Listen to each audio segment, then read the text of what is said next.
Alright, so I'm not gonna put as much effort into recording and maybe even editing as I did with the actual scaling video.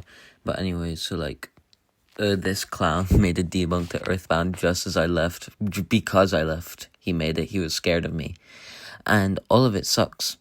He's insulted me lots for coming back and claiming stupid shit such as I'm rage baiting by coming back and making a debunk, and some other dumb shit which also makes very little sense. But I can't be asked to show that. I just want to debunk and leave, bro. So anyways, let's start off with the most important thing, because he attacked many worlds interpretations. Now MWI is really fucking confusing now, because in the last week I've gotten 3 or 4 different viewpoints on MWI with completely different sayings, or what where MWI scales to. Some say high hyper, some don't. And it's a really big mess, so I'm not sure what I'm gonna do about that for now. But Sambo's debunk isn't the reason I was confused about this subject at all, so we're still gonna contend to that. Anyway, so let's go for the debunk. Let's do it. Woo.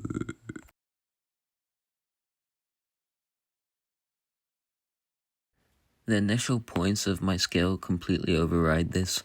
EarthBound's cosmology is explicitly built on quantum mechanics, wave-particle duality, and the many worlds interpretation, making it fully compatible with high hyperversal scaling. Jeff directly implies the existence of infinite branching universe formed by every action or inaction, which is an exact one-to-one with many worlds interpretation of quantum mechanics. I'll just speed up my original scale from the original video. EarthBound runs on many worlds interpretations. The gap widens further as you go further along within Hell's superposition. Many worlds interpretation is solely based on superposition, which determines on wave function, because it depends on wave function to determine the outcome of the superposition. Parallel versions of parallel exist indifferently to each other, both having similar situation with different functionality. Definitive examples of this is a superposition, which is the superposition principle, also known as superposition property, states that for all linear systems, the net response caused by two or more stimuli is the sum of responses that would have been caused by each stimulus individually. So that if input A produces response X and input B produces response Y, then input A plus B produces response X plus Y. This can also be taken by just statement of the gap widening further the more this goes on. The non-classical nature of the superposition process is brought clearly if we consider the superposition principle of two states, A and B, such that there exists an observation when made on the system in state A is certain to lead to one particular result, A state, and when made on the same system in state B, is certain to lead to some different result, B state. What would be the result of the observation when made on the system in a superposed state? The answer is that the result will sometimes be A and sometimes B, according to a probability law depending on the relative weights of A and B in the superposition process. It will never be different from both A and B, i.e. either A or B. The intermediate character of the state formed by superposition thus expresses itself through the probability of a particular result for an observation being intermediate between the corresponding probabilities for the original states, not through the result itself being intermediate between the corresponding results for the original states. Why this should be high hyper? Because the general superposition, the same argument coming from the same page, a function that satisfies the superposition principle is called a linear function. Superposition can be defined by two central properties, additivity and homogeneity, for a scalar. A scalar is an element of a field which is used to define a vector space. In linear algebra, real numbers or generate elements of a field are called scalars and relate to vectors in an associated vector space through the operation of scalar multiplication, defined in the vector space, in which a vector can be multiplied by a scalar in the defined way to produce another vector. Generally speaking, a vector space may be defined by using any field instead of real numbers, such as complex numbers. Then scalars of that vector space will be elements of the associated field, such as complex numbers.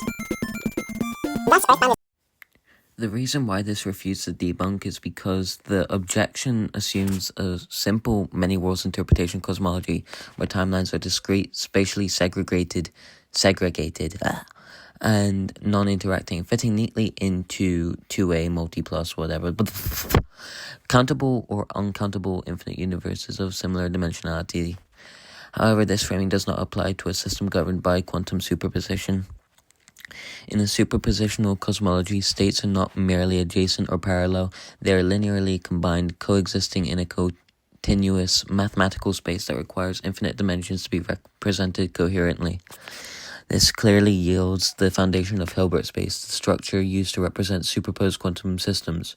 Each possible configuration, example, a version of a character, a universe, or an outcome, is not a separate world floating in isolation. It is a basic vector in an infinite dimensional space. And the full state of a system is a vector in that space, a weighted sum of all possible realities. In quantum mechanics, even a simple particle in continuous space requires an uncountably infinite number of dimensions to represent its wave function. When applied cosmologically... Sorry, I'm really tired. When applied cosmologically, each new quantum decision, branching identity, or narrative fork extends the structure of the configuration space. This is not just speculation. It's a direct result of linear algebra over vector spaces applied to quantum cosmology. So any entity capable of navigating, perceiving, collapsing, or merging across superpositions is not merely manipulating spatial timelines. They're interacting with the structure of existence itself, governed by infinite dimensional relations. The entity in question is, of course, the truth of the universe. The truth of the universe exists across a countless number of possible worlds among every quantum possibility. The original claim asserts that merging two universes is not cosmologically significant. That may be true in the two-way model, multiplus, but it's provably false under a superpositional model. So, yeah. In this context, merging universes represents a collapse of decoherence across a vector space of possibilities. It's a transformation at the level of the wave function, and not a mere crossing of timelines, but restructuring of the multiversal state vector. Next, the claim invokes a burden of proof fallacy, implying that anything above multiplus 2a must be explicitly spelled out in the text or it's invalid. This fails for two reasons. First, the superpositional model is not a claim of additional power with no foundation. It's a mechanistic. Is that the right word? Yeah, mechanistic explanation for how the multiverse in question logically operates, grounded in known mathematics and physics. Second, if a cosmology operates under quantum-like logic and a character behavior or world mechanics reflect superpositional effects, multiple simultaneous versions of entities, narrative collapses, divergence, then it's entirely valid to extrapolate the dimensional implications of that framework. The cosmology demands a structure more advanced than a flat timeline breaching, and such a structure is precisely what Hilbert space offers. In conclusion, this framework logically transcends a multiplus and establishes a footing in infinite dimensional cosmology, a structure that is qualitatively beyond a mere stacking of universes. The argument that this is just parallel timelines is not only incorrect, it's categorically obsolete under the superpositional paradigm. If EarthBound's cosmology is built on quantum principles like superposition, wave-particle duality, and the many worlds interpretation, then yes, high hyperversal scaling is not only compatible, but logically necessitated. The system shifts from being a spatial multiverse to a mathematical infinite-dimensional hyperstructure that governs all breaching realities simultaneously. Fuck me. Alright, so now let's contend with 5D-ness. So here's the debunk. Now, for that, yeah. Alright, so this is all just purely based on speculation. You're presupposing that the context infers is just him fusing knowledge and not his AP or strength. But there are many statements that clearly assert Ness becoming the literal personification of the universe while also scaling to it. We know that it's not just referring to his own universe, meaning his own timeline, because it was stated that every part of the universe will become one and overlap with every part of the universe with him, meaning all dimensions, all possibilities, and all universe contained within the universe. We know this isn't a metaphor because it was stated multiple times, and the fact that it was important for Ness to overlap with it. By the way, space-time existing mother is the most blatant shit, and there's plenty to back up its existence. Alright, let's go over their uni plus debunk. I'll give you fucking 3 seconds to read that. You done? Okay, well, okay, so what even start, bro? It's just a blatant fucking lie. The prayers were used in order to defeat Gygas, not harm him. Ness and gang literally fought Gygas post-Devil's Machine and were all capable of tanking and harming him. And even if you want to be ignorant about this entire thing, there's literally a phase of the fight where all you can do is proceed to attack. Alright, well, let's just tackle the reality fiction debunk for now. Even though it wasn't part of the original video, I'm still gonna include it because, I find it funny. Deadass, the whole context to this is that Ness is asking Jeff to catch up on what's been going on with him and where he's been, which would imply fictional transcendence as Jeff has to read as part of the story and where he's been the past few hours. This interaction literally supports this. So yeah, RF still valid. Okay, so we, like, went over all, like, the, like, power scaling, like, AP shit. So, like, for shits and giggles, let's get pre-magic Antness to uni. For, like, funsies. Anyway, so, like, this whole argument stems from Moonside. While Moonside is often referred to as an illusion, this term profoundly is inadequate to describe the true disruption it represents. The Mani Mani statue did not merely generate a hallucination, it manifested an entirely alternate dimensional state over Foresight itself. This false reality was so potent that it restructured the local cosmology, altering spatial logic, temporal progression, and even linguistic meaning. The language itself becomes destabilized within Moonside. Yes means no and no means yes, revealing that the illusion is not a passive mirage but an active self-sustaining dimension governed by its own internal rules. The Mani Mani statue creating this means that he would scale to universal, and Ness obviously far outscales him. So, like, he'd be uni as well.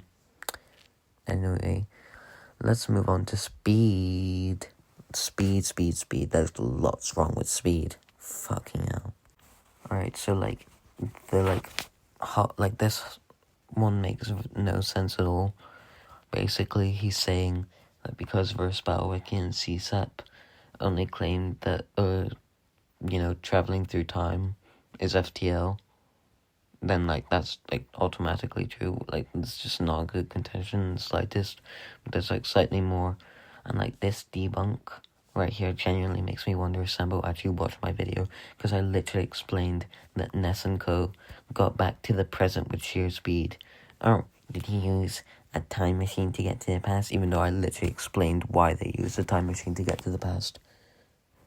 Also, like, this other one, the mistranslation one, pisses me off, because, like, this one, like, this is, like, one of those mistranslations that doesn't directly go against the original translation and what that means, so, like, it can still be, like, applicable for scaling, and then, like,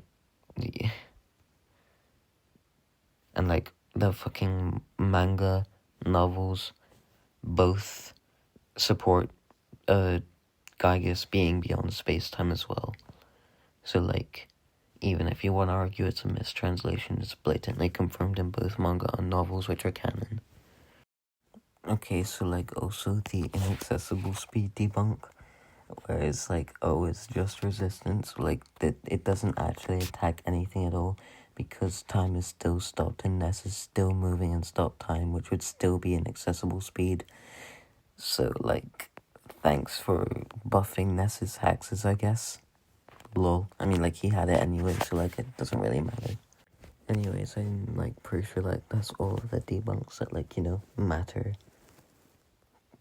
So, like, let me know if I missed out on, like, any scans, because I think I might have, like, rushed this video. But, like, I literally have all the scans. I know what I'm talking about. I know everything that I provided is correct and factual. Sorry, I'm so tired, bro. It's like 4 a.m. And, like, bro, Sambo pisses me the fuck off because he says stupid shit. Like, I'm a bum, I'm this, I'm that. And then, like, he calls me a rage baiter when I insult him back. Lol, his name is literally Bolo is a fraud. And, like, I'm only on Discord just to, like, talk to a few people because I might as well, And, like, he just says some really stupid stuff. I'm too tired to, like, properly go into it. I might, like, if I feel like it, go over, like, make a community post on how, like, fraudulent this guy is. But yeah, Sambo, overall, your debunks are really bad. Like, no offense. They're really shit. And, like, just, like, stay away from EarthBound power scaling. Like, do everyone a favor. Like, no one wants to hear you yap. No one cares about this beef anymore.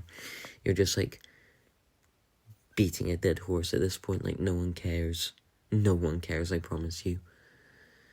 And, like, if, like, you, like, respond to this, or, like, maybe, like, probably not make a response video because, I'll be gone. But, like, I'll, like, definitely, like, see it and laugh. So overall, his debunked nothing. for scaling. He didn't attack any of Ness's axes. He didn't attack anything regarding Ness's axes. Like, come on. Like, if you're gonna, like, debunk EarthBound, quote-unquote, at least, like, put any actual effort to doing so, you know? Anyway, yeah, bye. Lol. Sorry if this video is rushed and, like, some scans are, like, you know, and, like, I didn't, like, include some, like, whatever, this, that, yada, yada. But, like, low-key, you can just, like, wait for, like, the second last video, or not even second last video, like, my last Wiz-related video, which would be, like, the updated EarthBound scaling, which will be, like, coming out whenever it does, like, maybe in, like, the next month or so. Yeah. Sorry for, like, continuing to yap, but, like, this guy fucking gives me a headache, man. But anyway, I hope this, like, solves the beef, or doesn't solve the beef, or, like, if anything, like, make it worse. But, like, I hope this guy, like, shuts the fuck up now. Like, if he does end up responding, it won't matter, because, like, I know for a fact that I am objectively right about this, as at least, like, these specific things that I've mentioned in this video. So, like, yeah, in short, stay away from EarthBound scaling.